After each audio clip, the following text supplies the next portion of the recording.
Welcome to Sports here on the late edition, and very happy to have new Penn State head football coach Bill O'Brien with us on the Coach's Caravan. Coach, I know you have a hectic schedule, so thank you for being with us today. Well, it's great to be here in Hazleton. I appreciate you having me on. Coach, I want to let you know, and I said personally, and everyone knows who watches this, I am a Penn State fan, and even though I have personally owned this shirt right here, that I'm not going to take it easy during this interview. We're going to go all at it. But, Coach, I wanted to ask you, have you met a lot of believers? I mean, are there a lot of people you talk to on the Caravan who are fans who are buying into what you and your coaching staff are doing at Penn State? Well, the support's been great, and there have been so many fans out there that have such a passion for Penn State football and the Penn State athletic program. So it's been great to get out and about, and the first 3 days last week were fantastic, and meet the fans and the alums and all the different lettermen that I've met through the different stops. So it's been great to get out and hear all their support. It's been really fun.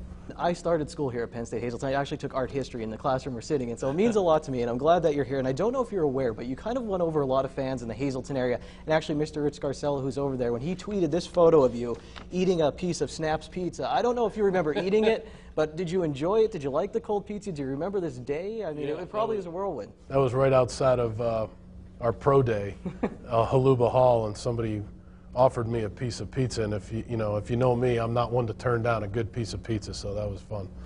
And Coach, I've had trouble just keeping up with you from looking at newspaper articles and television. It has to be a wild ride. Why was it so important to you to come on the Coach's Caravan? Well, I'm sure there's a lot of stuff you could be doing back in University Park with the team. Well, again, like I said earlier, that's why they invented computers, so you can keep up with what's going on back there. But it was really important for me after spring practice was over to get out and get to as many areas as possible to meet the fans, meet the alums, get into places that we're going to recruit.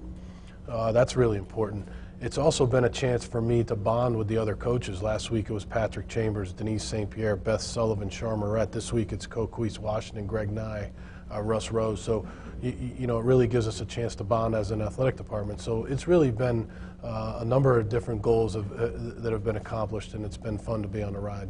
When Coach Washington came to Penn State, it was, I don't want to say similar circumstance, but she followed a very successful coach. There was a little bit of controversy there. Have you guys talked about coming into Penn State and starting your own and implementing your own program? Have you had a chance to talk about that on the trip? Sure. Coquise was one of the very first head coaches to reach out to me when I accepted the job, and we've had some really good conversations about team building and recruiting and all the different things that go into being a head coach. So obviously she's one of the best, if not the best, women's basketball coaches in the country, and it's been really neat to get to know her. And many times on this trip, you said it's time to move forward for Penn State. You're all about moving forward now. If I can go back for one question, when you took the job at Penn State, what were you mentally prepared for that you were getting into, and what was the reality of the situation? And were you surprised by how well Penn State was handling it? Well, what I was prepared for was to work extremely hard every single day, and there was somewhat obviously on-the-job training. It was my first head coaching position, and so what I wanted to do right away was put together a great staff, which we did. And then when I arrived at Penn State, our staff had already put into place the program that we wanted there, and so things were going smoothly. And when I got there after the Super Bowl, it was obvious to me that there were so many honest and open people at Penn State that supported the football program and supported the athletic department, and it was just fun to jump on and move forward at the same rate that they were going. And Coach, I mentioned before the interview, I said, and as everyone knows, I am a Penn State fan, and every now and then I try to be as unbiased as I possibly can when I'm covering the team, but there's always one moment when I get in Beaver Stadium, I still get the chills, when they do We Are Penn State on the two sides of the stadium. The first time you were out there at the Blue-White game, they did it. I tried to get a shot of you. You were talking to Matt McGloin, but did you hear it? And I mean, what was it like that first time you heard it? I don't know if I heard that, but I can tell you that coming out onto the field for that Blue-White game and seeing that 60,000 people showed up on an overcast day to watch the spring game just solidified to me once again of why I'm here. And I understand the responsibility that I have as the head football coach here at Penn State. And again, I didn't hear the "we are" because I was probably very in tune to what we were doing offensively at that point, but I'm sure I'll hear it in the fall quite a bit. We were sitting in the media room as you were talking to, I don't know who was upstairs, and I was getting ready to go out for the Blue-White game. It might have been a group of recruits, I don't know. But you said, this is never going to be a football factory. That's the only thing I heard before I left out there, and it really stuck with me as a Penn Stater, but also as a reporter.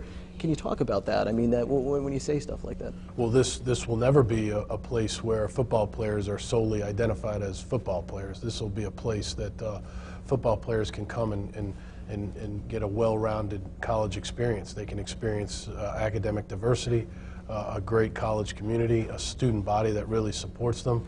They're going to be a big part of the community outside of football, outside of the classroom.